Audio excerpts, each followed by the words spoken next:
Ranking every Beatles song, part 3. We're starting at number 90 this time. From Me to You, just one of those classic early Beatles songs. Great singable melody. 89, I'm a Loser. Great John song on the Beatles for Sale album. Really cool harmonica there. Number 88, Hey Jude. Obviously, this is known for being just the 7-minute song, the na-na-nas over and over and over. That part of it is not really my favorite. Just the actual song itself is what I like the most. Just the first half of the song. It's a really good song. Love Me Do, that was their first hit. This was early on before the Beatles were as big as they were going to get. There's actually 3 different versions with 3 different drummers, Ringo, Pete Best, and Andy White, who was a session drummer. Penny Lane, a wonderful song by Paul there. Excellent, perfect piccolo trumpet solo in the middle. And yes, piccolo trumpet is a real thing. It's a smaller trumpet, and a lot of them have 4 valves. Good Day Sunshine is a nice pop song. It's not in your face. It's just something about it, just you can almost really feel that warm sunshine just beating down on you. Just something about that song just has a very warm feel to it. Good Morning, Good Morning. You can actually track every song John wrote for Sgt. Pepper to some outside source. Good Morning was based on a cornflakes commercial where the lady is singing, good morning, good morning. A few tempo changes in there, all the different animal sounds at the end. Pretty cool psychedelic stuff. Got to Get You Into My Life, wonderful pop song, all those horns and everything. It just feels like this big, huge jazz sound, big city sound. Possibly the longest title for a Beatles song. Everybody's got something to hide except me and my monkey. Just rocking Beatles song, John singing, John with his crazy lyrics, really cool guitar work in this, just a fun, raucous song. The Sgt. Pepper opening track, great because it starts off, you can hear the orchestra warming up and everything. There's applause during it. Just you can hear the audience just going for that live sound from inside the studio. Pretty cool there. Just very, very rocking song. Boom, boom, boom, boom, boom, boom, boom. It's got a really cool feel. All My Lovin', for a lot of people, this is known as the first song they did on the Ed Sullivan Show. You look at the video, just everybody in the audience is going absolutely bonkers. Please Please Me, one of their first hits. I think number 1 in England. Just a huge song. You got the Please Please Me. You get the 2 meanings of the word please. You get those harmonies, especially in the verses. Very Everly Brothers sounding. Just last night I said these words, holding still, while last night I said these words too. Sounds very, very Everly Brothers. Very cool. Babies in Black, just a great waltz. Oh dear, what can I do? Because it's in 3, 1, 2, 3, 1, 2, 3. Because wonderful song on the Abbey Road album. It's got the synthesizer. If you can, find the version with just the vocals, because in a way, it's a lot better with just the vocals. There's beautiful harmonies in that. Baby You Are a Rich Man, one of the tracks off the Magical Mystery Tour album. I really love Paul's bass line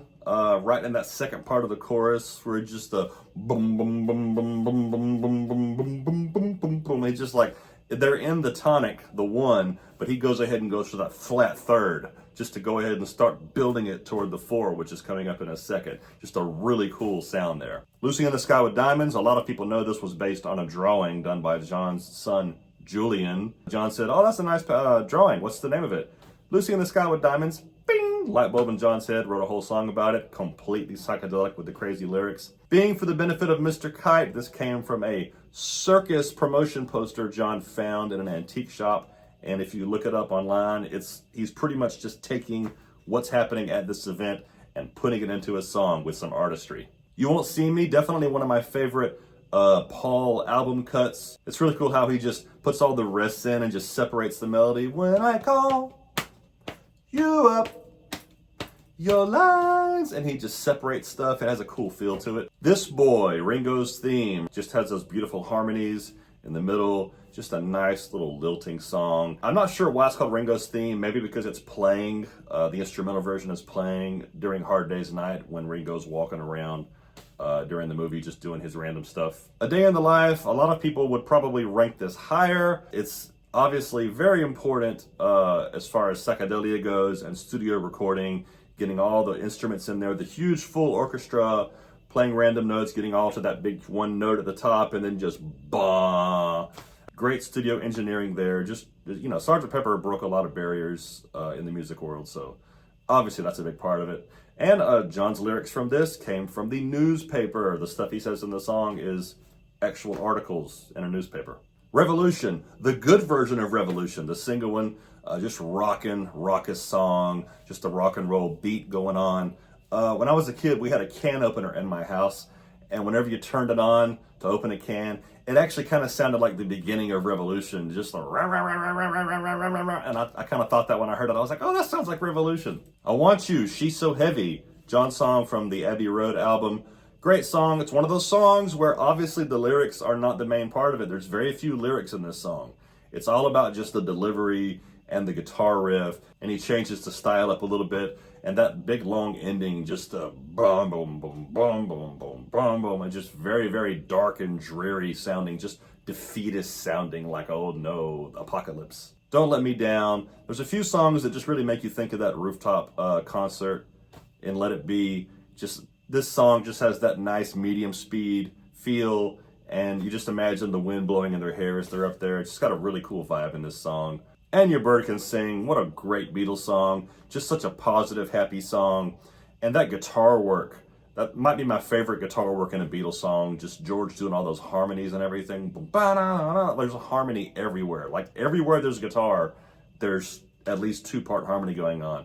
Really nice. It was also the theme song to the Beatles cartoon, which I loved watching when I was a kid. Helter Skelter, probably the heaviest, most hard rock Beatles song.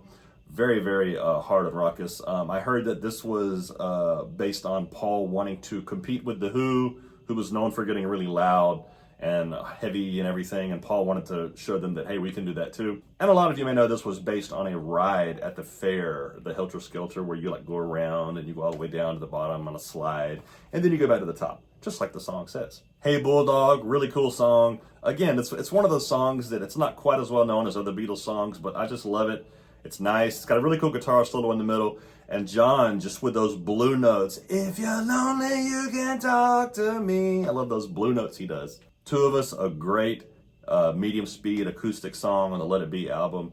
Just a nice song to sing. No Reply, just the vibe of this song. Just the first track on Beatles for Sale starts with just the acapella for a few notes. It just kind of has this nice little mellow feel, contrasting with the louder parts. And the lyrics are obviously talking about cheating, and it's just, everything just goes together so well. It's just one of those songs where you're like, man, they were so ahead of their time. They were pretty much influencing everybody else just with songs like this. Just nobody else wrote stuff like this back then. What You're Doing, another one of those great pop songs. I mean, I love most of the Beatles songs, but just some just really push that button more than others. What You're Doing is just a really nice pop song, really nice to listen to.